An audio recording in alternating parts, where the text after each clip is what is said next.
धर्म, अर्थ, काम और मोक्ष। तो 4 चरण जो हुए एक नक्षत्र के, एक 24 घंटे का दिन होता है, तो 4 चरण हुए 6-6 घंटे के।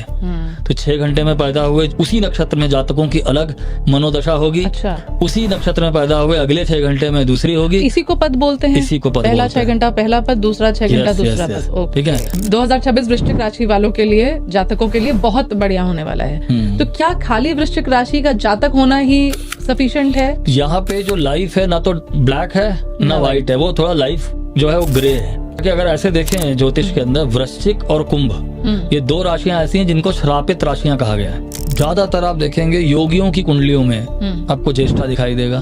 ठीक है।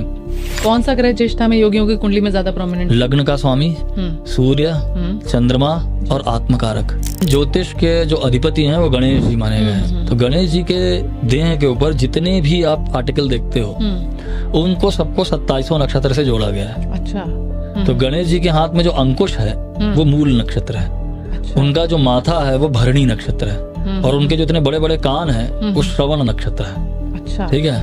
और उनके गले में जो एमुलेट है, जो ताबीज पहना हुआ है गले में, वो ज्येष्ठा नक्षत्र है। अच्छा। जिसे अपने यहाँ कहा गया कि भगीरथ जब गंगा को धरती पे उतार के लाए तो गंगा का अवतरण ज्येष्ठ नक्षत्र में हुआ। अच्छा। तो ज्येष्ठा नेटिव अगर जिस दिन चंद्रमा का गोचर ज्येष्ठ नक्षत्र में हो, उसी समय अगर गंगा में स्नान करें अच्छा। तो उनके जीवन में अद्भुत परिणाम, ये कहे सुने की बात नहीं है, आप करके देखें आपको प्रभाव दिखेगा। तो दर्शकों, अभी वो वक्त आ गया है जिसका हम काफी देर से इंतजार कर रहे थे, और खास तौर पे वो लोग जिन्होंने अपनी कुंडली, टाइम, डेट, बर्थ का सब दिया था, उनका इंतजार था। तो हम लेंगे आज के हमारी 2 कुंडलियां जो हमारे कमेंट सेक्शन में आई थी। उसमें एक है, नाम हम डिस्क्लोज नहीं करेंगे। नमस्कार दोस्तों, आप सभी का बहुत बहुत स्वागत है आज के हमारे शो में। आज का हमारा जो ये शो है ये फिर से नक्षत्रों के ऊपर है, 27 नक्षत्रों के ऊपर, जिनमें से कि 18वां नक्षत्र है ज्येष्ठा नक्षत्र, जिसके बारे में हमने पहले भी पॉडकास्ट किया था और आप सभी ने उस पॉडकास्ट को बहुत सराहा और बहुत पसंद किया, जिसकी वजह से हम बाधित हो गए इसका एक सेकेंड पार्ट भी लेके आने के लिए। मैं हूँ आपकी होस्ट ईशा मिश्रा और मैं स्वागत करना चाहूंगी हमारे बीच में हमारे गेस्ट मिस्टर मनोज मिश्रा जी का। आपका बहुत बहुत स्वागत है सर हमारे शो में। सर, कैसा लगा ज्येष्ठा नक्षत्र का पहला पॉडकास्ट? इतना अच्छा, इतना लोगों ने पसंद किया। बड़ा ओवरवेलमिंग रिस्पांस था। कुछ 50,000 व्यूज के क्रॉस हो गए विदिन 2 मंथ्स और बहुत सारे लोगों ने उसमें पार्टिसिपेट किया। बहुत सारे क्वेश्चंस आए। तो बहुत सारे जो कॉमन क्वेश्चंस हैं कुछ, उनको हम लोग इस पॉडकास्ट में ले लेंगे। बात हम कर रहे हैं ज्येष्ठा नक्षत्र की, जो कि है 18वां नक्षत्र। 18वें नक्षत्र में जब हम ज्येष्ठा नक्षत्र की बात करते हैं तो ये वन ऑफ द प्रोमिनेंट नक्षत्राज में आता है। और जैसा कि ज्येष्ठ हम समझ सकते हैं बड़ा, तो इसके बारे में पहला मेरा सवाल आपसे ये है कि हम लोग जब बहुत सारी जगह देखते हैं तो पद के बारे में जानते हैं, पहला पद, दूसरा पद ज्येष्ठा नक्षत्र का। और ये भी हम जानते हैं कि वृश्चिक राशि के अंदर 3 नक्षत्र आते हैं, उनमें से एक ये बड़ा ही प्रोमिनेंट नक्षत्रों में से एक है। तो ये जो पद हैं, पहला, दूसरा, तीसरा पद, ये क्या है? और नक्षत्रों और राशियों का जो एक परसेंटेज और एक डिग्री की हम बात करते हैं, उसके बारे में थोड़ा सा प्रकाश आप डालें प्लीज। पद को समझने के लिए पहले ये समझना होगा कि जो टोटल जो स्पैन है, पूरे टोटल जो ज़ोडियाक का, जो 12 ही राशि हैं, 27 नक्षत्र हैं और 9 ग्रह हैं। ठीक है। तो जो टोटल एक ज़ोडियाक है उसकी जो टोटल डिग्री है वो 360 डिग्री है। 360 डिग्री का एक पूरा सर्किल होता है। अगर उसमें 12 राशियों का लें, एक एक राशि से 12 से 360 को अगर आप डिवाइड करते हो तो 30 डिग्री का इक्वल डिवीजन बनता है। तो 12 राशियां हो गई। लेकिन नक्षत्र जो है राशि से थोड़ा सूक्ष्म है। ठीक है। तो नक्षत्र कितने हैं? राशियां 12 हैं तो नक्षत्र हैं 27।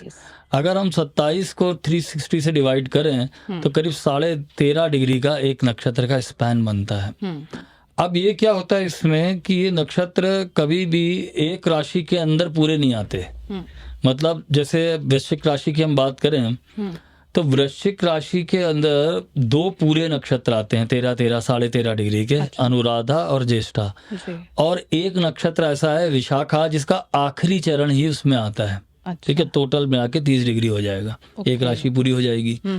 तो इसमें जो चरण है उनका यहाँ से आता है कि अगर हमने जब 27 से डिवाइड किया तो 13.5 डिग्री का एक स्पैन हुआ एक नक्षत्र का। अब इसको फर्दर डिवाइड किया है 4 भागों में। जो 13.5 डिग्री है उसके हमने उसको डिवाइडेड बाई 4 कर दिया, तो 4 चरण हो गए। ये 4 चरण क्या है, जो पूरा जो वैदिक दर्शन है उसकी जो पूरी टर्मिनोलॉजी है वो हमको हर जगह पे ध्यान रखनी होगी। तो ये 4 चरण है, ये 4 चरण नहीं है, ये आपके जो 4 पुरुषार्थ हैं, धर्म, अर्थ, काम और मोक्ष, इनको ये रिप्रेजेंट करते हैं। तो हमेशा जो पहला चरण होता है वो धर्म का होता है, अच्छा। दूसरा चरण जो है अर्थ का है, तीसरा जो है काम का है, और चौथा जो चरण है आखिरी वो जो है मोक्ष का चरण है। ठीक है, तो चरण बोलें या पद बोलें तो ये 4 पद हैं, धर्म, अर्थ, काम और मोक्ष। अभी इसमें ये इतना सूक्ष्म है क्योंकि 30 डिग्री का स्पैन तो बहुत बड़ा हो गया, 30 डिग्री 1 महीने के पूरा स्पैन हो गया। नक्षत्र का जो अवधि होती है ल्यूनर ट्रांजिट के हिसाब से 1 दिन का 1 नक्षत्र होता है। ठीक है, तो 1 दिन में पैदा हुए व्यक्तियों की एक्यूरेसी ज्यादा होगी कि 30 दिन में, तो ओबियस है कि 1 दिन के अंदर ज्यादा एक्यूरेट होगा। अगर उसको हम और घंटे के हिसाब से डिवाइड कर दें तो 4 चरण जो हुए एक नक्षत्र के, एक 24 घंटे का दिन होता है, तो 4 चरण हुए 6-6 घंटे के। तो 6 घंटे में पैदा हुए उसी नक्षत्र में जातकों की अलग मनोदशा होगी। अच्छा। उसी नक्षत्र में पैदा हुए अगले 6 घंटे में दूसरी होगी। इसी को पद बोलते हैं, इसी को पद पहला बोलते हैं। 6 घंटा पहला पद, दूसरा 6 घंटा Yes, दूसरा yes, yes. पद। ठीक है, तो जो पहला चरण है जैसा मैंने कहा कि वो धर्म का चरण है। अब इनमें भी क्या है कि जो अलग अलग ग्रहों से नक्षत्रों को जोड़ा गया है, तो जैसे सूर्य के जो 3 नक्षत्र हैं, जैसे सूर्य का नक्षत्र है कृत्तिका नक्षत्र, फिर दूसरा नक्षत्र है उत्तराषाढ़ा, और तीसरा जो है उत्तरा फाल्गुनी। ठीक है, ये 3 नक्षत्र तीनों सूर्य के हैं। अगर किसी जातक का जन्म इस सूर्य के नक्षत्र में जन्म हुआ है और उसका जन्म प्रथम चरण में होता है, तो इसको वर्गोत्तम पद कहा जाएगा और इसको पुष्कर नवांश भी कहा जाएगा। तो इसमें एक चीज, लोग जो जैसे बोल रहे हैं कि मेरा ज्येष्ठा है पर मुझे ऐसा अनुभव नहीं हुआ, तो आपका खाली ज्येष्ठा होने से बात पूरी नहीं होती है। किस चरण में जन्म हुआ है और वो कौन से ग्रह का नक्षत्र है, ये बहुत महत्वपूर्ण है। अगर सूर्य के नक्षत्र में किसी का जन्म हुआ है और वो प्रथम चरण में है, तो ये बहुत ही स्ट्रांग स्थिति हो जाती है। उस व्यक्ति के जीवन में उस ग्रह का लिटरल प्रभाव दिखाई देगा। एक तो ये एक बात हो गई कि चरण जो है वो बहुत महत्वपूर्ण है। उसी तरीके से जैसे विशाखा नक्षत्र है, विशाखा नक्षत्र के जो 3 चरण हैं वो पूरे के पूरे तुला राशि में है। आखिरी जो चरण है जो जिसको पुष्कर नवांश या वर्गोत्तम पद कहा जाता है वो वृश्चिक में पड़ता है। अच्छा। अब वृश्चिक राशि में चंद्रमा नीच का कहा गया है, लेकिन अगर किसी व्यक्ति का जन्म विशाखा नक्षत्र के 4th चरण में वृश्चिक राशि में हो रहा है, तो नवांश के अंदर उसका चंद्रमा अच्छी स्थिति में रहेगा। नवांश में चंद्रमा के ही नवांश में जाएगा। ठीक है, तो ये स्ट्रांग स्थिति हो जाएगी। तो वही विशाखा के अंदर 3 चरण अलग फल देंगे और जो आखिरी चरण है जो वर्गोत्तम पद है उसमें अलग फल आएगा एकदम। तो इसमें सबसे महत्वपूर्ण है कि खाली नक्षत्र में जन्म हुआ ये महत्वपूर्ण नहीं है, किस चरण में जन्म हुआ वो भी बहुत महत्वपूर्ण है। तो यहाँ पे इसमें क्योंकि ये सब्जेक्ट बहुत वास्ट है कि आप 2 चीज जान के कंक्लूजन पे नहीं आ सकते हैं कि लोग उसमें जैसे क्वेश्चन में बहुत सारे लोग क्वेश्चन पूछ रहे हैं।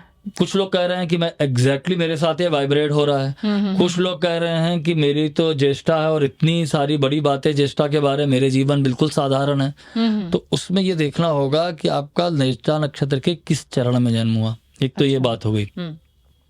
इसके बाद मैंने थोड़ा सा हिंट पिछले पॉडकास्ट में दिया था, योग तारा के बारे में बताया था कि हर नक्षत्र का एक योग तारा होता है। तो जो मैंने ज्येष्ठा के बारे में बताया, ज्येष्ठा नक्षत्र का जो योग तारा है वो है मॉडर्न जो एस्ट्रोनॉमी है उसमें उसको बोलते हैं एंटेरिस।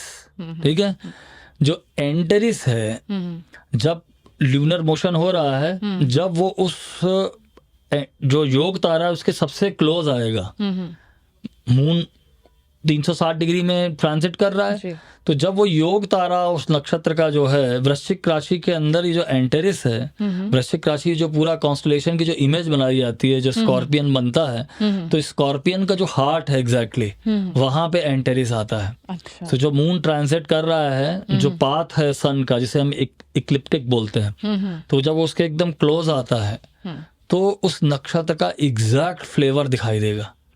13 डिग्री का नक्षत्र जरूर है, पर अगर ज्येष्ठा का प्रभाव देखना है एग्जैक्ट, तो किसी का जन्म वृश्चिक राशि में 17 से 18 डिग्री के आसपास जन्म हुआ है चंद्रमा का, अच्छा। तो आपको उसका विशेष प्रभाव दिखाई देगा। ठीक है, तो बात ये ज्यादा थोड़ी सी सूक्ष्म है। यहाँ पे लोग आके खाली एक नक्षत्र लेकर के बोलते रहते हैं, या फिर बहुत सारे लोग सिर्फ राशि की बात कर रहे हैं। जी जी जी जी। राशि तो और ज्यादा स्थूल है। आजकल के समय में बहुत सारे पॉडकास्ट और बहुत सारे मैं वीडियोस देख रही हूँ जिसमें लोग वृश्चिक राशि को बहुत प्रबल, मतलब बड़ा अच्छा है, बहुत बेहतर है, लेकिन वहीं पे बड़े सारे लोग ऐसे भी वृश्चिक राशि में जिनकी लाइफ में बहुत सफरिंग रही है, बहुत सारी दिक्कतें रही है। और एक प्रेडिक्शन और जो देखने को मिल रही है 2026 के लिए, कि 2026 वृश्चिक राशि वालों के लिए, जातकों के लिए बहुत बढ़िया होने वाला है। तो क्या खाली वृश्चिक राशि का जातक होना ही सफिशिएंट है? देखिए, पहले तो ये जो भ्रांति है कि वृश्चिक राशि बड़ी अच्छी राशि है, इस यहाँ पे कुछ भी एब्सोल्यूट ना तो बैड है ना एब्सोल्यूट गुड है। यहाँ पे जो लाइफ है ना तो ब्लैक है ना वाइट है, वो थोड़ा लाइफ जो है वो ग्रे है। ठीक है, तो इसमें क्या होता है, वृश्चिक राशि अगर ऐसे देखें ज्योतिष के अंदर, वृश्चिक और कुंभ ये दो राशियां ऐसी हैं जिनको श्रापित राशियां कहा गया है।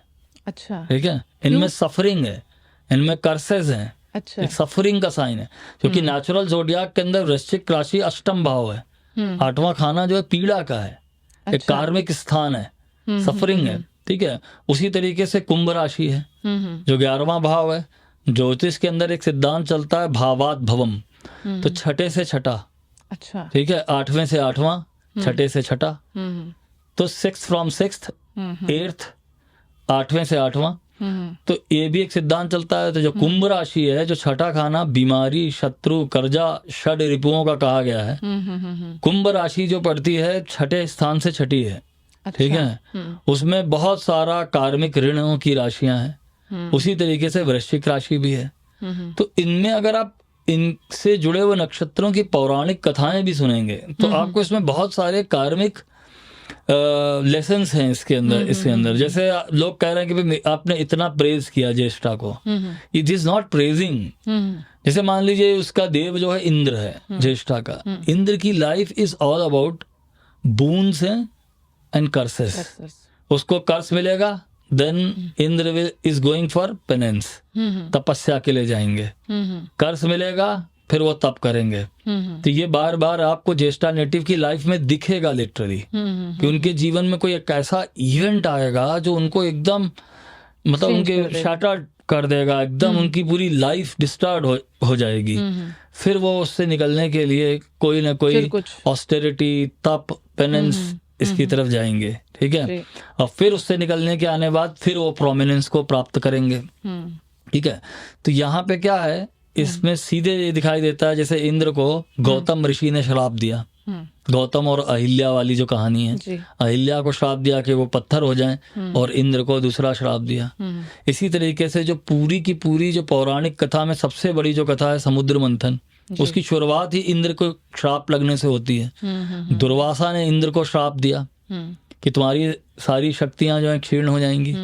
फिर उसके परिणाम में पूरा समुद्र मंथन हुआ और फिर उनको अमृत पिलाया गया, तो जिससे देवता अमर हो गए। ठीक है, तो इसमें बार बार एक जो लेसन दिखाई देता है कि इंद्र की लाइफ में शांति नहीं है। ठीक है, लेकिन इंद्र कोई एक व्यक्ति नहीं है, एक पोजीशन है। जैसे समझ लो अमेरिका के अंदर प्रेसिडेंट ऑफ अमेरिका है, तो वो कोई एक व्यक्ति नहीं है। उस पोजीशन पे जब कोई आएगा व्यक्ति, तो जो व्यक्ति अपनी इंद्रियों को कंट्रोल करके एक स्तर को अचीव करता है, वही व्यक्ति इंद्र है। तो इसमें सबसे बड़ा मैसेज ये है कि इंद्र की जो पूरा जीवन में पौराणिक कथाओं से चीजें लिखती हैं, तो जो लोग इसके नेटिव्स हैं वो रिलेट कर पाएंगे।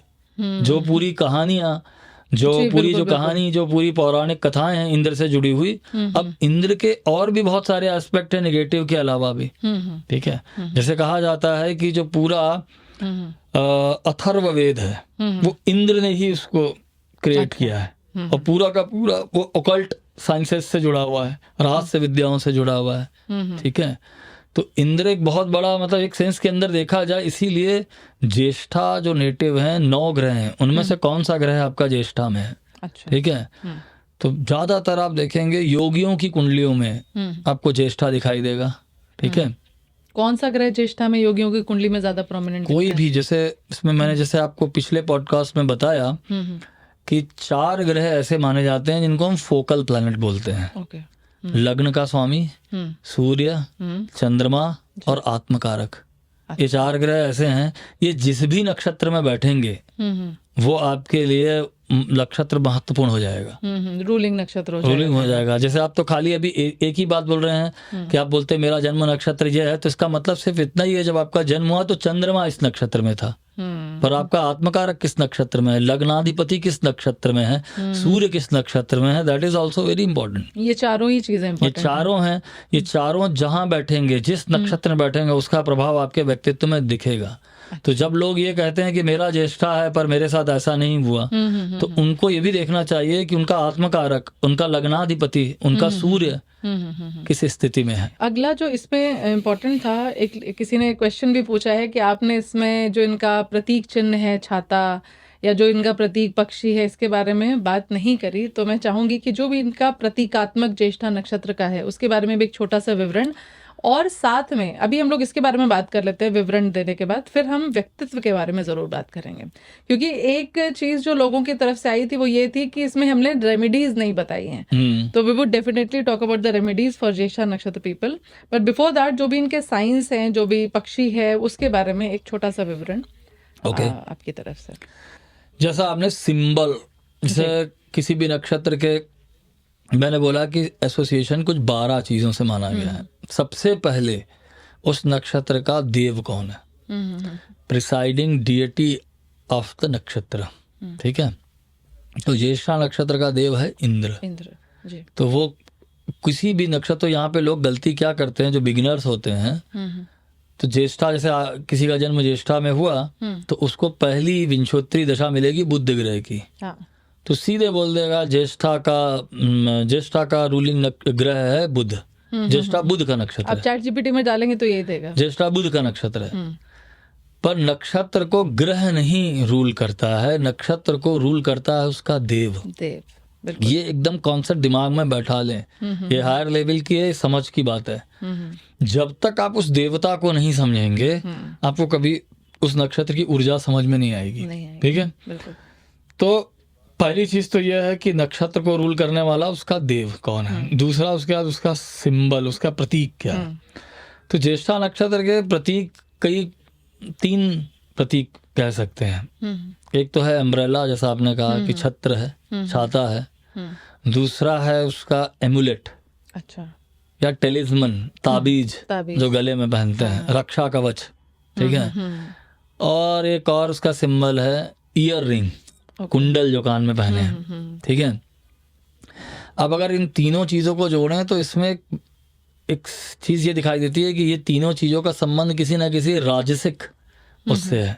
जब पहले राजा चलते थे तो छत्र चलता तो उनके सर के ऊपर छत्र रहता था। आज भी अगर आप देखोगे कोई प्रोमिनेंट धर्म गुरु हैं, कुछ हैं, तो उनके ऊपर छत्र है। छत्र का मतलब सिर्फ इतना ही है, प्रोटेक्शन। और मंदिरों में भी जितनी भी भगवान की प्रतिमाएं उनके ऊपर भी छत्र जरूर होता है। इवन देन आप देखो कि भगवान विष्णु की जो आइकोनोग्राफी है, जहां भी वो बैठते हैं उनके सर के ऊपर शेषनाग है। बिल्कुल बिल्कुल बिल्कुल, कि जिधर कोई राजा बैठेगा तो उसके ऊपर, सर के ऊपर छत्र रहेगा। तो इसमें क्या पता चलता है कि ये नक्षत्र बहुत रॉयल है, राज संबंध है इसका, ठीक है। दूसरी चीज आती है कि कोई ताबीज, कोई टेलिस्मन, वो भी प्रोटेक्शन। इवन देन ज्योतिष के जो अधिपति हैं वो गणेश जी माने गए हैं। तो गणेश जी के देह के ऊपर जितने भी आप आर्टिकल देखते हो उनको सबको 27 नक्षत्र से जोड़ा गया है। अच्छा। तो गणेश जी के हाथ में जो अंकुश है वो मूल नक्षत्र है। अच्छा। उनका जो माथा है वो भरणी नक्षत्र है। और उनके जो इतने बड़े बड़े कान हैं वो श्रवण नक्षत्र है। अच्छा, ठीक है। और उनके गले में जो एमुलेट है, जो ताबीज पहना हुआ है गले में, वो ज्येष्ठा नक्षत्र है। अच्छा, ठीक है। तो इसका संबंध क्या है, किसी प्रोटेक्शन के, किसी ताबीज से। बहुत सारे ज्येष्ठा नेटिव को आप देखोगे कि उनके घर जाओगे तो ये क्या है, बोलेंगे इविल आई है। ये क्या है, ये मिर्ची और नींबू टंगा हुआ, इससे प्रोटेक्शन है। ये क्या है, ऐसी चीजें आपको दिख सकती हैं। तो उनके अंदर कांस्टेंट एक लगातार रहता है कि कैसे करना है, किसी जगह से प्रोटेक्शन। तो क्या ऐसे भी कह सकते हैं कि वो ज्यादातर उनके अंदर ज्यादातर टाइम फियर रहता है, उन्हें फियर बस ये रहता है कि इंद्र फैक्टर क्या है। इंद्र के साथ हमेशा एक ही चीज जुड़ा, उसका सिंहासन। इंद्र का जो पेडेस्टल है वो उसके लिए सबसे महत्वपूर्ण है। हमेशा कहानी यहीं से शुरू होती है, इस घटना से इंद्र का सिंहासन डोलने लगा। तो सबसे ज्यादा जो फ्रेजाइल चीज है उसकी लाइफ में वो उसका सिंहासन है, जिसके लिए all the time is protecting his kingdom और इस सिंहासन। तो इंद्र को क्या है, बहुत सारे एनिमीज हैं, उनसे लड़ना है, तो इसलिए उसको प्रोटेक्शन भी चाहिए। तो जैसा आपने कहा कि ज्येष्ठा नेटिव के लिए रेमेडी अगर हम कोई बताएं, स्वभाव में हमने जब बात करी तो स्वभाव एक तो ये है कि प्रतीक की सिंबल की बात हो गई। तो सिंबल मैंने बताया कि जो छत्र है वो रॉयल्टी से जुड़ता है, राज संबंध से जुड़ता है। इवन इन कान में कुंडल भी जो है इनका संबंध भी बिल्कुल राजसिक उससे है, ठीक है। तो ये कुल मिला के प्रोटेक्शन और किसी तरीके की रॉयल एनर्जी को दिखाता है, इस प्रतीक इसका ये बनता है, ठीक है। इसके बाद आते हैं इसका ग्रह कौन सा है, ग्रह बुध है। दूसरा एक चीज और है, इसका त्रिमूर्ति शिव से जुड़ रहा है, ब्रह्मा विष्णु महेश में से, ठीक है। गण उसके राक्षस है, ठीक है। तो अब जैसे इसमें गण बता दिया राक्षस है, तो राक्षस गण आने का मतलब जो है लगातार आपको प्रतिस्पर्धा में रहना है, लड़ना है, ठीक है। तो इस नक्षत्र की एनर्जी के को हम समझ सकते हैं इन सारी चीजों से जिनसे इसका संबंध बन रहा है, ठीक है। तो पहला तो हमको यह है कि हमें समझना है कि ज्येष्ठा माने क्या। ज्येष्ठा माने प्रोमिनेंस, ज्येष्ठा माने रॉयल्टी, ठीक है। तो ये सारी चीजें इन प्रतीकों से, इन सिंबल से एनिमल की बात आ रही, तो एनिमल इसमें मेल डियर है, मेल डियर है, ठीक है। अब जैसे डियर है, उसकी जो क्वालिटीज कही गई हैं हिरन की, तो उसमें मेल डियर जो रहता है उसके पास ही कस्तूरी होती है, जो बड़ी रेयर चीज है। और जो बताया जाता है कि वो जो स्मेल आ रही है उसको पूरे जंगल में वो ढूंढ रहा है, उसके पास है लेकिन वो उसी के पास है, उसको पता नहीं है, ठीक है। अब इसमें मैसेज है एक, ठीक है। और जो क्वालिटीज डियर की कही गई हैं, अगर आप हिरण की एक क्वालिटी देखें तो उसका एक चीज है कि पूरे जंगल में कहीं जगह सर्च करते रहना, घूमना, ठीक है, एग्जॉटिक प्लेसेस पे रहना, ये सब जैसा नेटिव में कहीं दिख सकता है, अच्छा प्रभाव उनके उसमें, ठीक है। तो ये जो सिंबल है, प्रतीक है, जानवर है, एनिमल है, उसका एनिमल टोटेम है, और उसका जो बर्ड है, और उसका जो वृक्ष है। जैसे ज्येष्ठा नक्षत्र किसमें बैठा है, बुध ग्रह से जुड़ा जी। तो अगर आप चाहते हो इसका एक प्रयोग आप करके देखना, बहुत से लोगों को मैंने उसका जो बर्ड है उसको आप ग्रीन कलर से बना के अच्छा अपने वर्क प्लेस पे लगा दें, अच्छा ये एक इसका बड़ी रेमेडी है, ठीक है। दूसरा इसमें सबसे महत्वपूर्ण चीज है ज्येष्ठा के बारे में, जैसा कई लोगों ने ये कहा कि भाई रेमेडीज आपने नहीं बताई, सबसे बड़ी रेमेडी है नारायण कवच, अच्छा ठीक है। क्योंकि नारायण कवच इंद्र को विश्व रूप ने दिया वितरासुर के ऊपर विजय प्राप्त करने के लिए जी। और नारायण कवच जैसा कि नाम है विष्णु भगवान संबंधित है। तो इंद्र ने जो भी शक्तियां प्राप्त करी वो सिर्फ लक्ष्मी और नारायण की कृपा से प्राप्त करी।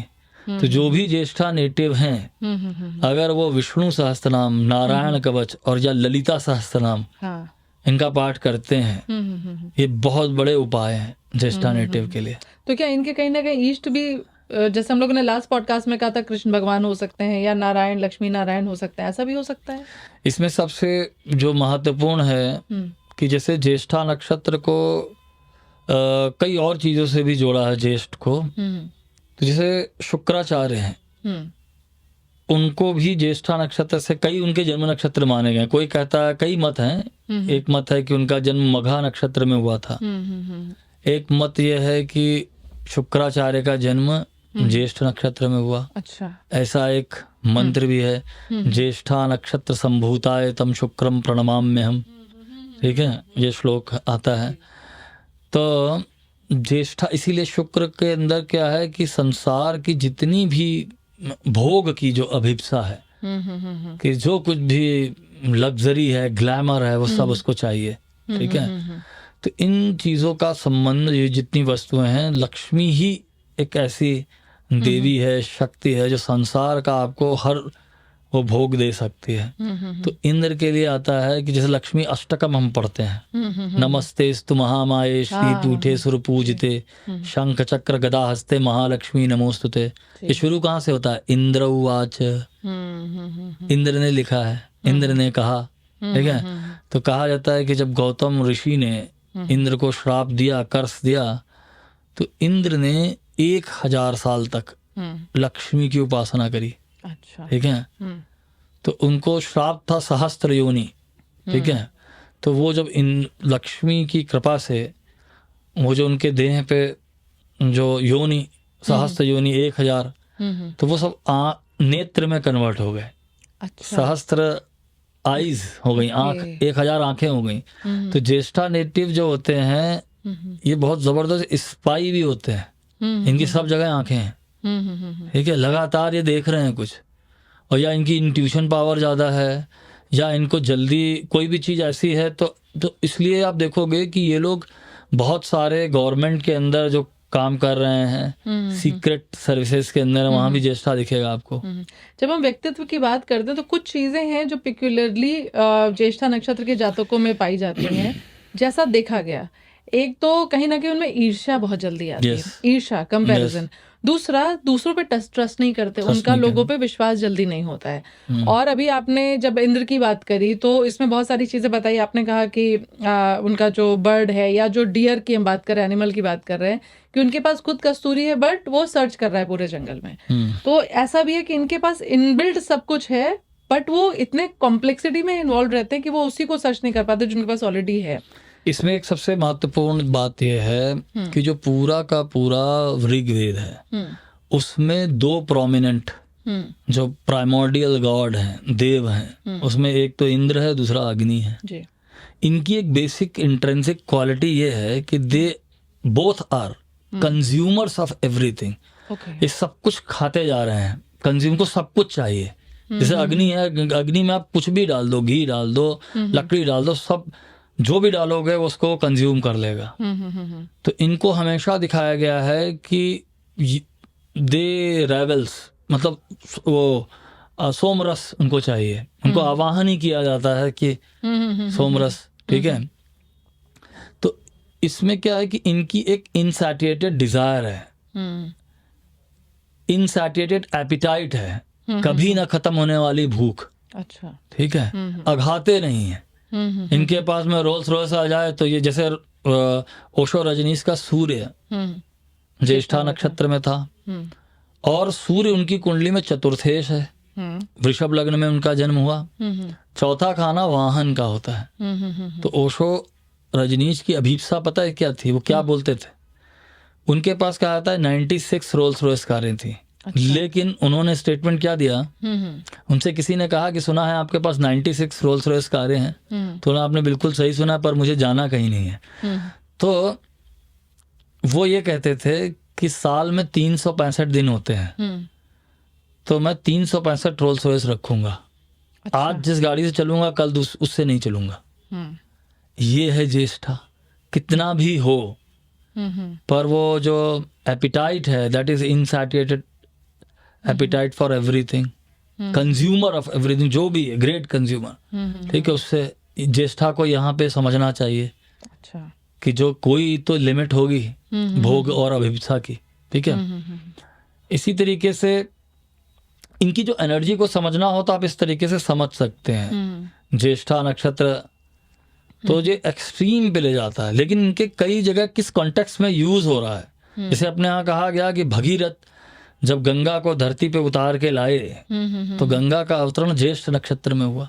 अच्छा। तो ज्येष्ठा नेटिव अगर जिस दिन चंद्रमा का गोचर ज्येष्ठ नक्षत्र में हो, उसी समय अगर गंगा में स्नान करें, अच्छा, तो उनके जीवन में अद्भुत परिणाम। ये कहे सुने की बात नहीं है, आप करके देखें, आपको प्रभाव दिखेगा। मैं जो कुछ भी आप बता रहा हूँ, चंद्रमा ज्येष्ठा नक्षत्र में, जब चंद्रमा ज्येष्ठा नक्षत्र में गोचर करे, उस समय आप गंगा में डुबकी मारिए, तो चंद्रमा जिस भी स्थान को रूल करता होगा, या आपका कोई प्रोमिनेंट प्लैनेट ज्येष्ठा में है, तो वो जिस हाउस को रूल करता है उसका एक्टिवाइजेशन होगा। अच्छा, ठीक है। तो ये मैंने कहीं सुना था और आपसे कह दिया, ऐसा नहीं है, मैंने अपने जीवन में देखा है। ज्येष्ठा नक्षत्र वाले व्यक्ति के लिए एक सबसे बड़ी चीज है कि जैसे मैंने कहा कि इंद्र का नक्षत्र, इंद्रियों पे कंट्रोल। तो ज्येष्ठा नेटिव बहुत सारे ऐसे देखेंगे जो बड़े योगियों की कुंडलियों में, जैसे स्वामी योगानंद थे, उनका आत्मकारक शुक्र ज्येष्ठ नक्षत्र में है। अच्छा। और उनके जीवन में एक कंट्रोवर्सी भी हुई थी जो मैं अभी यहाँ नहीं बोलना चाहता हूँ, पर वो योगी भी थे। तो योग शुरू ही होता है यम और नियम, यानी कि रिस्ट्रिक्शंस, रूल्स। ठीक है। तो ज्येष्ठा नेटिव की सबसे बड़ी रेमेडी यही है कि they should know there limits. दूसरी ज्येष्ठा की एक प्रॉब्लम होती है, इनको एक सिंड्रोम रहता है, आई नो एवरीथिंग, कि मुझे सब पता है, या मैं तुम्हें बताऊंगा कैसे करना है, तुम्हें कुछ पता नहीं है, मैं बताऊंगा। जैसे अमेरिका को जोड़ा जाता है ज्येष्ठा नक्षत्र से। अच्छा। ठीक है। जैसे डोनाल्ड ट्रंप है, उसका जन्म ज्येष्ठा नक्षत्र में डोनाल्ड ट्रंप का हुआ है। तो वो अपने हिसाब से जो चाह रहा है कर रहा है। ठीक है। तो उनमें ये एक इनहेरेंट एक स्वभाव होता है कि हम तुमको बताएंगे कैसे करना है, कि आई एम द ज्येष्ठ। तो इन चीजों को थोड़ा ध्यान रखना चाहिए कि while you are doing all this, others are feeling offended. आगे चलने से पहले मैं दर्शकों को बताना चाहूंगी कि इस पॉडकास्ट के अंत तक जरूर बने रहिएगा, क्योंकि एंड में हम लोगों ने कमेंट सेक्शन में कुछ लोगों ने अपनी कुंडलियां, डेट, टाइम, बर्थ दिया था। उनमें से 2 कुंडलियों का हम विश्लेषण मनोज सर द्वारा जरूर करेंगे, तो आपको उसमें बड़ा आनंद आएगा। और जो भी सवाल आपने पूछे हैं, जो भी चीजें आपने उसमें कही हैं, उन सबको भी हमने इस पॉडकास्ट में लिया हुआ है, तो हमारे साथ एंड तक जरूर बने रहें। सर, अगला जो मेरा आपसे सवाल है ये है कि ज्येष्ठा नक्षत्र के जो जातक हैं, इनका स्पिरिचुअल इंक्लिनेशन कैसा होता है? स्पिरिचुअली कितने अवेकेंड होते हैं? इनका कितना मन लगता है स्पिरिचुअलिटी में? देखिए, इसमें यही जो बातें हम लोगों ने पीछे डिस्कस करी, उन्हीं में इनका आंसर है। जैसे मान लीजिए मैं एग्जाम्पल दूं, जिन स्पिरिचुअल कुंडलियां जो व्यक्ति हुए अभी मतलब जो कंटेम्परेरी स्टेज हमारी है, यहाँ पे जो समकालीन लोग हुए हैं या पीछे रिसेंट 200 साल के अंदर या और पीछे रहा होगा, तो उसमें जैसे स्वामी विवेकानंद की कुंडली में 9 ग्रह हैं, तो उनमें से राहु ज्येष्ठा में दिखता है। अच्छा। श्री अरविंदो उनकी कुंडली में पंचम भाव में, 5वां खाना आपके पिछले जन्म के किए हुए पुण्य कर्मों का होता है। केतु 5th हाउस में ज्येष्ठा में दिखता है। ठीक है। मैंने कहा योगानंद की कुंडली में दिखाई देता है कि उनका आत्मकारक शुक्र जो है ज्येष्ठा में है। दूसरा मॉडर्न डे गुरु में ओशो, रजनीश। सूर्य, मैंने कहा ना 4 ग्रह हैं फोकल प्लैनेट, सूर्य, चंद्रमा, आत्मकारक, लग्नाधिपति, सूर्य ज्येष्ठा में दिखता है। ठीक है। ये इनकी सबकी कुंडलियों में अगर इनके व्यक्तित्व में कॉमन चीज देखें तो ये सब लोग किसी एक विचार को लेकर के जिए या एक विचार को लेकर के जन्म लिए। और संसार में जो सबसे महत्वपूर्ण चीज होती है वो होती है कंसिस्टेंसी। किसी भी कार्य को लगातार करते रहना। जैसे अंग्रेजी में एक वर्ड आता है परसिवरेंस। तो इनके सबके जीवन में परसिवरेंस दिखाई देता, अध्यावसाय, कि लगातार एक विचार के ऊपर सालों तक काम किया। यही चीज अगर हम देखें कि जब इंद्र को कर्स मिला गौतम ऋषि का, तो उसने 1000 साल तक लक्ष्मी की तपस्या करी। तो इसका मतलब क्या है कि इस नक्षत्र के इसमें जो जातक हैं या उनका कोई प्रोमिनेंट प्लैनेट इस नक्षत्र में है, तो उनके अंदर वो क्षमताएं हैं किसी भी कर्स से बाहर, तप करके बाहर आने की क्षमताएं। तो ये इसका आध्यात्मिक पक्ष है। दूसरा, मैंने जैसा बार बार कहा है कि इंद्र से बना, इंद्रियों के कंट्रोल जो करेगा वही इंद्र के सिंहासन पे बैठेगा। ठीक है। तो इसमें कहीं ना कहीं योगियों की कुंडलियों में भी दिखता है ज्येष्ठा। ठीक है। तो बहुत सारे अगर ये पढ़ें शास्त्रों में तो एक सबसे बड़ा एग्जाम्पल आता है ऋषि विश्वामित्र का। उनका कुछ कनेक्शन विशाखा और ज्येष्ठा से माना जाता है। और उनका पूरा व्यक्तित्व देखिए कि बार बार उनका अहंकार वशिष्ठ ने तोड़ा, लेकिन उनको बार बार अभिशप्त हुए, श्राप मिला, कर्स मिला, फेलियर्स देखे, लेकिन लास्ट में जो प्रोमिनेंस को उन्होंने प्राप्त किया वो गायत्री जैसा मंत्र, जो आज जो लोग जिसको करे बगैर कोई व्यक्ति ब्राह्मण नहीं हो सकता जी। तो वहां से आया, ये है ज्येष्ठा नक्षत्र। तो यहाँ पे अगर आपने कहा कि इसका स्पिरिचुअल क्या है, कि किसी भी क्षेत्र में जब आप एक्सट्रीम पे जाते हैं, मान लीजिए कि आपने बहुत सारा पैसा कमाया और you became the richest man in the world, जी। तो there was a time Bill Gates the richest man, उनकी कुंडली में राहु ज्येष्ठा में है। धीरू भाई अंबानी इंडिया में इतना बड़ा रिलायंस इंडस्ट्री है, बुध ज्येष्ठा में था जी। नीता अंबानी की जो कुंडली है वो भी ज्येष्ठा नक्षत्र का जन्म है, ठीक है। तो और भी एग्जाम्पल होंगे, जैसे मान लीजिए मैं आपको एग्जाम्पल इसमें देना बोला, स्पोर्ट्स के अंदर अगर आप देखें, आज तक जो ओलंपिक की जो हिस्ट्री है उसके अंदर कोई भी ऐसा प्लेयर नहीं हुआ, कोई भी ऐसा ओलंपियन नहीं है जिसने एक ओलंपिक में 28 मेडल जीते हों। 28 मेडल जिसमें 23 जो है गोल्ड है, गोल्ड मेडल है, ठीक है। और वो व्यक्ति है माइकल फेल्प, इनका जन्म ज्येष्ठ नक्षत्र में हुआ है, ठीक है। तो ये देखिए एक एक्सट्रीम है, और ये कैसे प्राप्त हुआ है? लगातार साधना करके। दे ऑल आर साधक। उसको अभी एक इंटरव्यू में देखा राज शिमानी ने जो करा, उसमें उसने पूछा उससे, माइकल फेल्प से, कि आपने कैसे अचीव किया? तो सिंपल सा था, प्रैक्टिस करके। तो वो हंसने लगा कि भाई प्रैक्टिस तो सभी कर रहे हैं। कहता आप मेरे बात को समझे नहीं। प्रैक्टिस का मतलब यह है कि जो संडे को जिस दिन लोग छुट्टी मनाते हैं उस दिन भी आपको प्रैक्टिस करनी है, तो एक दिन आप आगे रहोगे अपने कंपटीटर से। ये है ज्येष्ठा। 24 घंटे का दिन होता है, 18 घंटे पानी में रहना, ये है ज्येष्ठा, जिसके अंदर कोई संडे नहीं है, कोई छुट्टी नहीं है, तपस्या है ये। और वो उसके पहले जो ओलंपिक हुआ था 2008 या 9 का, उसमें वो बुरी तरीके से फ्लॉप हुआ था।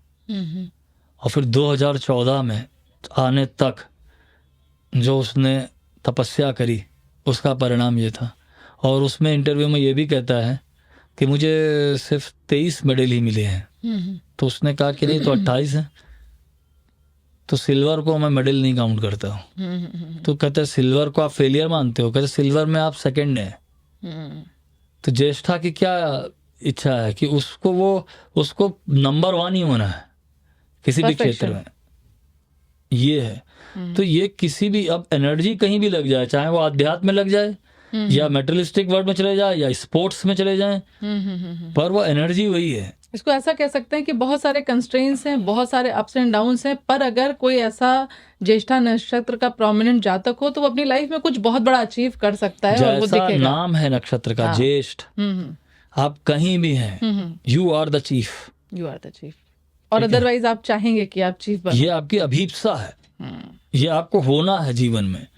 तो ये ज्येष्ठ नक्षत्र है, इसीलिए ये नक्षत्र में कितने एग्जाम्पल दूं। मैं आपको एग्जाम्पल अगर स्पोर्ट्स में देने आऊं, माइकल फेल्प बताया, गैरी कास्परोव, अच्छा, जो लगातार, मतलब जब तक वो रहा है उसके अलावा कोई वर्ल्ड चैंपियन नहीं हुआ चेस में, लगातार कंसिस्टेंट कोई है ही नहीं उसके अलावा। इस ज्येष्ठा नक्षत्र। अच्छा, ज्येष्ठा नक्षत्र में एक चीज और आती है, लोगों का कहीं सवाल था कि कौन सा व्यवसाय अगर ये करे तो उनको सबसे ज्यादा सूट करेगा? सबसे ज्यादा ये लोग के लिए कम्युनिकेशन की फील्ड है। अच्छा। मेरे हिसाब से ज्येष्ठा नेटिव बहुत जबरदस्त प्रवक्ता हो सकते हैं, बोल अच्छा सकते हैं, कम्युनिकेशन। अच्छा। अब वो कम्युनिकेशन जब बोलते हैं तो कम्युनिकेशन कई तरीके का हो सकता है। कम्युनिकेशन, जैसे कोई व्यक्ति ऑथर है, तो वो मैं जो चीज आपको मैं बोल रहा हूँ उसी चीज को मैं कागज पे लिखूं तो paper is a mode of communication, writing, ठीक है। जैसे मान लीजिए कि चेतन भगत है, वो ऑथर है, तो he is earning only because of communication skills, ठीक है। अटल बिहारी वाजपेयी पॉलिटिशियन है, उनके लिए कहा जाता है कि बड़े जबरदस्त प्रवक्ता थे, बहुत अच्छा बोलते थे, ठीक है। इसी तरीके से जो कम्युनिकेशन तो आ गया, जैसे एल्बर्ट आइंस्टीन, वो भी ज्येष्ठा है। ये रिसर्च का नक्षत्र है, और जब रिसर्च आती है तो ये इसमें ये होता है कि सालों तक किसी चीज को गंभीरता से एकांत में बैठ के काम करते रहना, ठीक है। तो ये सब प्रोफेशन है ज्येष्ठा के, ठीक है। अब जैसे ज्येष्ठा का बहुत, मैंने कहा कि इसका संबंध कुछ ना कुछ युद्ध से है। बहुत से लोग आपको दिखाई देगा आर्मी में दिखेंगे, ठीक है। तो ज्येष्ठा में बेसिकली आप ये कह सकते हो कि ये रिसर्च का नक्षत्र है, ठीक है, कम्युनिकेशन से जुड़ता है, एक थर्ड हाउस कम्युनिकेशन का होता है, तो उसमें कहते हैं ना 8वें से 8वां भावात भवन, तो एक ये सब क्षेत्र हैं ज्येष्ठा के। अगर हम इसमें बात करें इनको जीवन से क्या सीखने की जरूरत हो, तो उसका जैसा आपने जवाब दिया कि इन्हें जीवन में कंट्रोल सीखना है इंद्रियों पे, ईगो नहीं लेके आना है, ये सारी चीजें हैं। अच्छा, अब एक चीज जो लास्ट में हम बात करेंगे, इसके बाद हम फाइनल रेमेडीज लेंगे और फिर हम इसको क्लोजर देंगे। पावर ऑफ 18वां नक्षत्र है ज्येष्ठा, और हम सभी जानते हैं कि भागवत के भी 18 अध्याय हैं, और ज्येष्ठा नक्षत्र जातकों को बोला भी जाता है कि आप भगवत गीता का पाठ करें, जैसे कि हमारे लास्ट पॉडकास्ट में आपने कहा। तो पावर ऑफ 18 इसमें कैसे दिखती है ज्येष्ठा नक्षत्र में? ये जो 18 नंबर है, नंबर 18, आज के डेट में लोग बहुत सारी न्यूमरोलॉजी की बात करते हैं। एक ऑर्डिनरी न्यूमरोलॉजिस्ट बोलेगा 18 माने 9, पर it is not that easy. तो 36 माने भी 9 है, बिल्कुल, सिंगल 9 भी 9 है, और 27 भी 9 है, पर इनका सबका अलग अलग मतलब है अगर हम वैदिक को पकड़े। अब 18 नंबर कहाँ आता है, कहाँ कहाँ दिखता है? सबसे पहले तो ये नंबर दिखाई देता है चंद्रमा का जो यंत्र बनता है, तो जो उसमें रो और कॉलम कहीं से भी आप उसको ऐड करोगे तो आपको 18 नंबर मिलता है, ठीक है। 18 ही क्यों आता है, महत्वपूर्ण है। दूसरी चीज आती है कि जितने 9 ग्रह हैं, हर ग्रह की दशा का एक अवधि कही गई है, एक ड्यूरेशन होता है। जैसे शनि की दशा जो है 19 साल की होती है, बुध की दशा 17 साल की है, बृहस्पति की दशा 16 साल की है। ऐसा कौन सा ग्रह है जिसकी दशा 18 साल की है? वो है राहु। यस, अच्छा, ठीक है, राहु की दशा 18 साल की है, ठीक है। अभी एक तरफ मैंने चंद्रमा बोला, दूसरी तरफ राहु बोला। अब इनको अगर आप गौर से देखो तो आपको दिखाई देगा चंद्रमा एक फेमिनाइन प्लैनेट है, और राहु, अगर मैं जेंडर डिफाइन करूं राहु और केतु का, तो राहु भी फेमिनाइन एनर्जी को रिप्रेजेंट करेगा, क्योंकि राहु माया है, और माया का संबंध लक्ष्मी से है, श्री से है, ठीक है। तो जो माया के अंदर फंसे हुए हैं लोग, तो इसमें जो 18 नंबर जो कंपाउंड नंबर है, ये द्वंद्व का नंबर है, कॉन्फ्लिक्ट है इसके अंदर, क्योंकि दो अपोजिट एनर्जीज दिखती हैं, 1 है और 8 है। 1 नंबर जो है एब्सोल्यूट फ्रीडम का है, और 8 नंबर जो है एब्सोल्यूट बॉन्डेज का है। उसमें सिंबल जो बनता है ना इन्फिनिटी जैसा, कि आप एक विशेष सर्किल में फंसे हुए हैं कर्म बंधन में, तो इन दोनों को मिला करके जो बनता है द्वंद्व, वो है 18 नंबर, ठीक है। तो यहाँ पे एक चीज जो सबसे महत्वपूर्ण जो हमको जो ध्यान में रखना है यहाँ पे, कि राहु के 18 साल की महादशा और चंद्रमा का इससे संबंध, ठीक है। जैसे अपने यहाँ जो भी रेमेडीज बताई जाती हैं, तो उनमें ये कहा जाता है कि अगर कोई रिजल्ट आपको देखना है तो सर्टेन ड्यूरेशन तक आपको ये उपाय करना होगा। हाँ। तो हमेशा जैसे लाल किताब भी कोई रेमेडी बोलता है तो कहता है 43 डेज तक करो तो परिणाम आएगा। अपने यहाँ चीज कही जाती है, अगर कोई व्यक्ति सूर्य नमस्कार 18 महीने तक कर ले तो उसकी जेनेटिक कोडिंग भी चेंज हो सकती है। अच्छा। नाड़ी ज्योतिष के अंदर भी, नाड़ी ज्योतिष काम करती है जो राशियों नक्षत्रों के एक्टिवाइजेशन पे, कि आपका 24 साल होगी तो ये नक्षत्र और ये राशि एक्टिव हो जाएगी, इसका फल आएगा। तो नाड़ी ज्योतिष में कहा जाता है 18वां साल जब लगता है तो चंद्रमा एक्टिवेट होता है जहां भी वो बैठा है, फिर चंद्रमा आ गया, ठीक है। चंद्रमा को जैसा कि मन से जोड़ा गया है। अब इसको बहुत सूक्ष्म चीज बोलने जा रहा हूँ, इसको आप समझ लीजिए।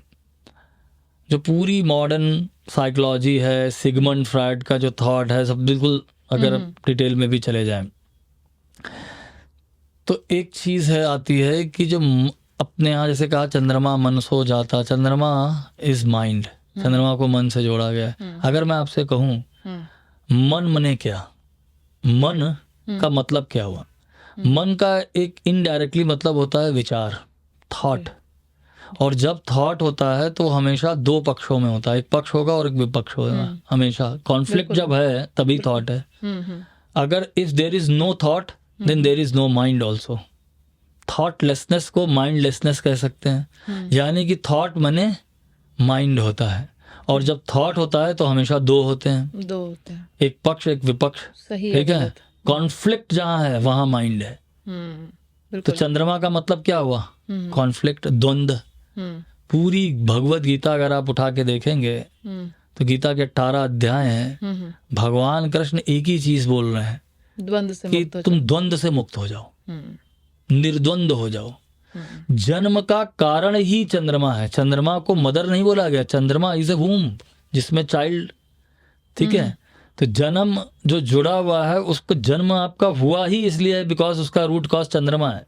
जी। क्योंकि अपने यहाँ कहा गया है कि दो ही मार्ग हैं, देवयान और पितृयान। अगर देवयान में बैठ के जाओगे तो पुनरावृत्ति नहीं होगी, ऐसा भगवान ने कहा कि फिर वापस नहीं जन्म लेना है, मुक्ति हो गई। लेकिन अगर चंद्रयान में बैठ के जाओगे जो पितृयान है, चंद्रमा, तो फिर वापस जन्म लेना पड़ेगा। तो जन्म का जो आपका कारण है, बेसिक इंट्रिंसिक रीजन जो है वो चंद्रमा है। इससे, इस द्वंद्व से, इस कॉन्फ्लिक्ट से जो मुक्त होगा वही मोक्ष को प्राप्त करेगा। हम सब लोग जो फंसे हुए हैं इस कार्मिक उसमें, उसका रूट कॉज जो आपका मन है वही चंद्रमा है। तो इसीलिए चंद्रमा का नक्षत्र सबसे महत्वपूर्ण है, यही है वो 18 नंबर। अच्छा। वही है 18, ठीक है।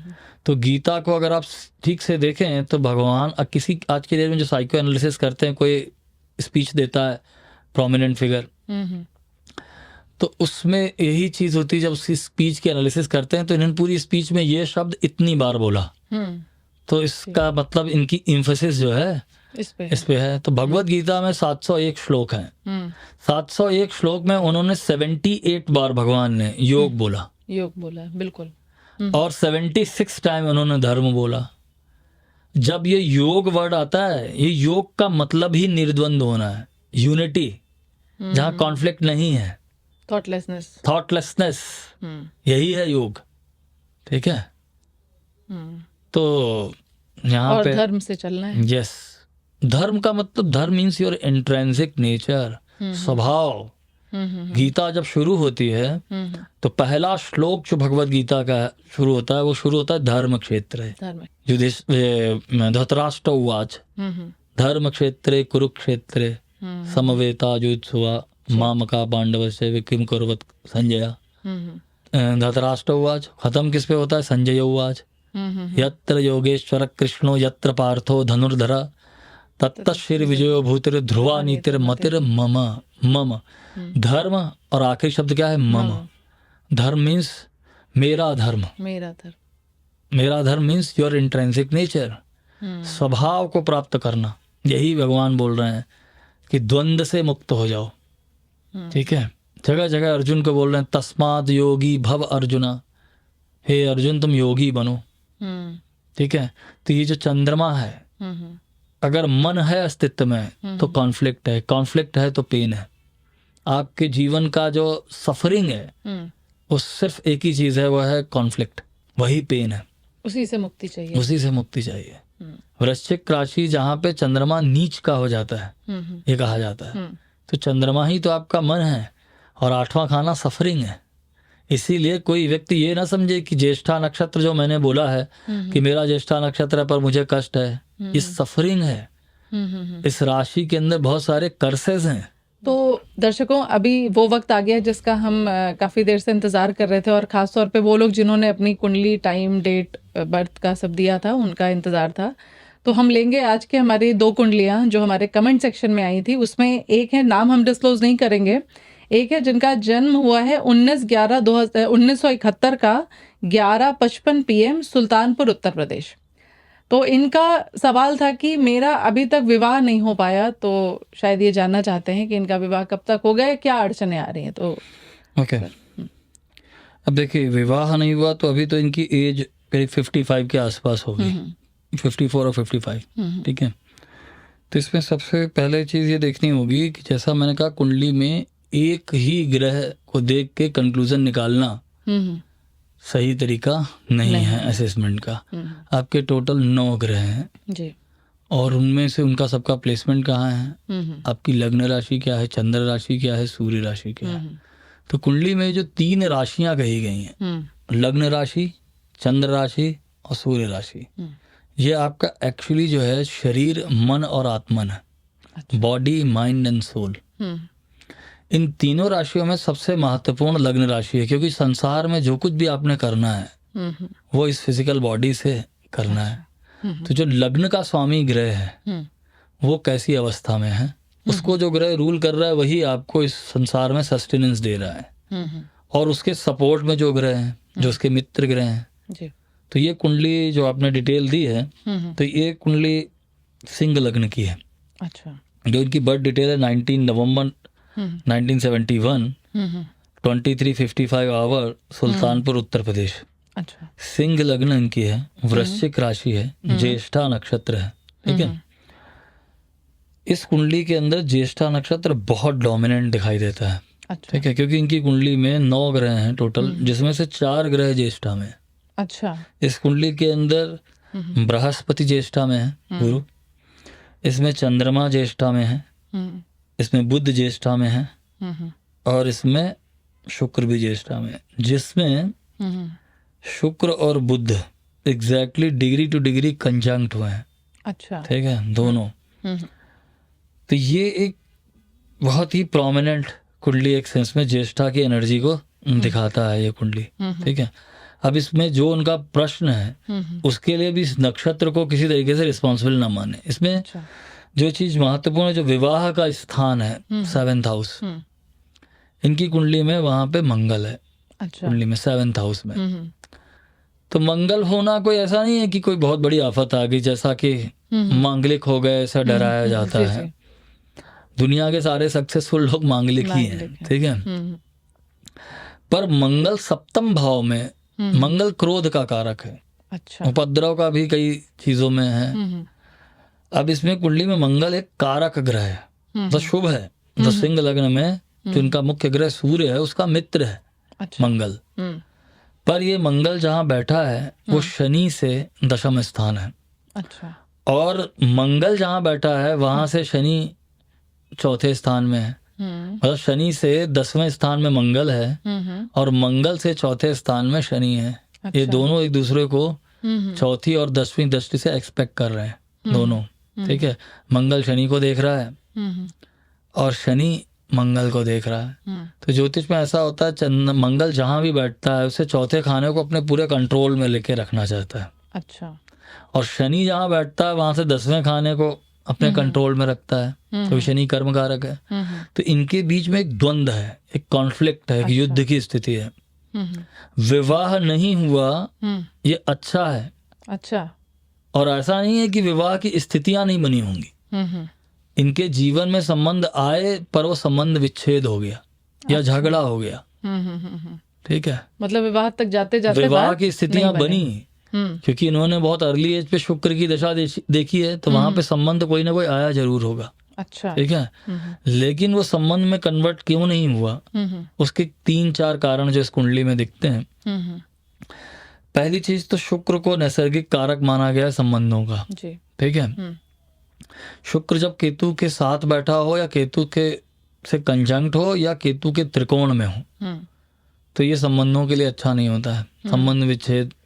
ठीक है, एक ये चीज है। सप्तम भाव में मंगल का बैठना, फिर इसके बाद में 7वां भाव जो है उसको शनि रूल करता है और जो लग्न है इनकी उसको सूर्य उसका स्वामी है। ये दोनों का आमने सामने बैठना, खाली ये विवाह ही नहीं, इनको इनके पिता के साथ भी बहुत कॉन्फ्लिक्ट और चैलेंज फेस किया होगा, फादर के साथ। ठीक है, तो अब यहाँ पे विवाह नहीं हुआ, वो एक तरीके से ब्लेसिंग ही है कई सेंस में। आगे होता क्या तो लगता है कि विवाह होने के चांसेस हैं? देखिए अभी तो क्या है कि इसमें संभावनाएं बनती हैं ज्योतिष के अंदर कि भाई कोई ग्रह स्थिति आएगी, तो संभावना गोचर और ट्रांजिट और महादशा से देखी जाती है। तो उसमें कई सारे तरीके हैं। तो जो इस समय का जो जुपिटर का ट्रांजिट है वो इनके लिए फेवरेबल है किसी भी तरीके के रिलेशनशिप। 55 साल की उम्र में विवाह होना। ठीक है, तो इनमें बस मैं इतना ही कहूंगा कि संबंध जो थे इनके जीवन में आए पर वो किसी कार्मिक उसकी वजह से वो डिटैचमेंट इनमें जीवन में आई। पर ये कुंडली में ऐसा दिखता है, ये कुंडली काफी प्रोमिनेंट है, ये अपने किसी भी क्षेत्र में होंगी तो वहाँ ये बहुत अच्छा कर रही होंगी और इनके अंदर काफी आत्मबल है और ये सारी चीजें। पर एक चीज बस इसमें मैं बोलना चाहूंगा कि इस कुंडली में एक तरीके का एग्रेशन इन स्पीच दिखता है, एक तरीके का वाणी दोष दिखता है। बस वो इनके लिए एक चीज, अब इसमें डिटेल में मैं नहीं जाऊंगा। हाँ, नहीं ठीक है, बस ये इसमें इनको ध्यान देना है। सर इसमें एक कुंडली और आई है जिन्होंने डिटेल दिया है, वो है डेट ऑफ बर्थ है 11 जून 1987, टाइम है 7:56 PM, प्लेस है बलिया उत्तर प्रदेश। ओके, तो इनका कोई सवाल नहीं है, लेकिन मुझे लगता है कि सुपरफिशियल इनको भी कुछ इसमें भी मैं थोड़ा सा बता देता हूँ। अगर इस कुंडली को देखें तो जैसे खाली ज्येष्ठा नक्षत्र देखा और कि भाई ऐसा है, तो इसमें सारे ग्रह देखने पड़ेंगे। ये धनु लग्न की कुंडली है। हाँ, जी। तो इसमें जो लग्न, पंचम और नवम है वो महत्वपूर्ण होता है। लग्नाधिपति बृहस्पति, पंचमेश मंगल और 9th लॉर्ड सूर्य। अब इन सब की स्थिति अगर देखें तो इस कुंडली में जो 7th हाउस है यहाँ भी मंगल आता है। अच्छा, ठीक है, और वो 7th लॉर्ड के साथ कंजंक्ट है। तो अगर हमें और भी दूसरे कारण हैं, क्योंकि चंद्रमा शनि में भी षडाष्टक है, तो अगर हम इनको कोई चीज कुंडली के हिसाब से बताएं तो इनके जीवन में वैवाहिक जीवन और इनकी कोई पार्टनरशिप किसी भी तरीके से चैलेंज दिखती है कुंडली में। अच्छा, दूसरा एक चीज इनको और देखनी होगी, एक तरीके का वाणी दोष है इस इनको कुंडली भी में। वाणी दोष है। अच्छा, अब वाणी दोष कई तरीके का हो सकता है। अब जैसे बुध को नैसर्गिक कारक वाणी का बोला गया है, वाक, तो मंगल उसका शत्रु जब उसके साथ बैठता है, या तो जैसे कोई व्यक्ति को स्टैमरिंग प्रॉब्लम है, अच्छा, वो हकला रहा है, या कोई व्यक्ति टेढ़ा बोल रहा है, एग्रेसिव बोल रहा है, सब वाणी दोष का प्रकार है। तो यहाँ पे एक ऐसा दिखता है कि ये जो मंगल और बुध की जो युति है 7th हाउस में, ये रिलेशनशिप के लिए दिक्कत है, चैलेंज है। ठीक है, और इसमें एक चीज ये है कि जो चंद्रमा है उसका भी एक षडाष्टक योग बना हुआ है। अच्छा। इनको अगर मैं कुछ चीजें सजेस्ट करूं तो मैं इनको बोलूंगा आलस्य से बचे। अच्छा, और रात में देर तक सोने से, मतलब लेट नाइट से बचे, क्योंकि 12वें शनि है। ओवर थिंकिंग से बचे। ठीक है, अच्छा, तो ये कुछ चीजें इसमें दिखती हैं। बाकी डिटेल में अगर इनको कुछ जानना हो तो पर्सनल कांटेक्ट कर सकते हैं, और जो इसमें चैलेंज हैं वो क्या उनकी रेमेडीज हैं वो आगे कभी तो देखेंगे। तो जो भी जातक हैं, जिन लोगों ने अपना ये डिटेल सारे दिए हैं, आप सर की चीज़ें सुन सकते हैं। जो भी आपके सवाल थे वो आपके इस पॉडकास्ट में लिए गए हैं। तो यदि आपको पर्सनलाइज प्रेडिक्शन कराना है तो please drop a WhatsApp message with your details, जिसके बाद आपको टीम कांटेक्ट करेगी and then you will finally get जो भी पर्सनलाइज कंसल्टेशन है, यू कैन गेट दैट। चलते चलते सर, अब बस पिन पॉइंट्स में जो आपने रेमेडीज बताई थी हमारे दर्शकों के लिए, आपने एक बताया था भगवद गीता, जो भी चीज़ें आप ज्येष्ठा नक्षत्र के बारे में सब में कहना चाहेंगे कुछ लाइनों में, तो चलो अगर सारे डॉट को जोड़ दें कि क्या ज्येष्ठा वाला व्यक्ति क्या करे, तो इनमें जो रेमेडीज हैं, 2-3 जो इफेक्टिव उपाय हैं वो मैं बता देता हूँ। पहले चीज तो सबसे बड़े जो उपाय होते हैं उनमें मंत्र होता है सबसे बड़ा। तो जैसे बहुत सारे उपाय, जेमस्टोन और सब उपाय ही है, लेकिन मंत्र अगर आप जैसे कुछ है तो उसमें ज्येष्ठा नेटिव्स के लिए नारायण कवच, अच्छा, विष्णु सहस्त्रनाम, ललिता सहस्त्रनाम, ये बहुत महत्वपूर्ण है। ठीक है, एक तो ये चीज हो गई। दूसरा, इनको योग करना चाहिए, उससे इनके जीवन में ट्रांसफॉर्मेशन आ सकती है, स्पेशली ब्रीदिंग एक्सरसाइज, प्राणायाम वगैरह। ठीक है, इससे इनको काफी। तीसरी चीज ये है कि कंट्रोल योर इंद्रीज, मतलब आपको बहुत सारी चीज़ों के अंदर ये, क्योंकि ये नक्षत्र बहुत उन्माद और भोग और ग्लैमर और लग्जरी, और कभी कभी क्या होता है कि आप बहुत कहते ऊंचा सोचते हैं, ठीक है, लेकिन कभी कभी जरूरत नहीं है उससे ज़्यादा भी सोचना, इनसे बचना चाहिए इन लोगों को। सर बहुत बहुत धन्यवाद। जैसा कि हमारे सेकंड सीरीज़ थी और हम आगे भी जो हमारे नक्षत्र हैं उनके ऊपर पूरी सीरीज़ लेके आ रहे हैं, और सर आपको 1 बाय 1 एक-एक नक्षत्रों के बारे में डिटेल बताएंगे। तो आप जिस भी नक्षत्र के हैं, जिस भी पद के हैं, आप उन वीडियोस को देख सकते हैं और अपने बारे में जो भी चीज़ें आपको कुछ सवाल हैं, कोई इश्यूज़ हैं, उनको आप उससे एड्रेस कर सकते हैं, जान सकते हैं।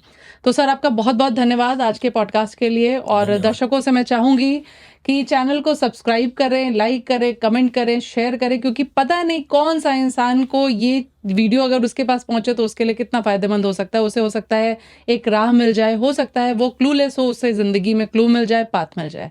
तो आप सभी का बहुत-बहुत धन्यवाद। Thank you so much sir.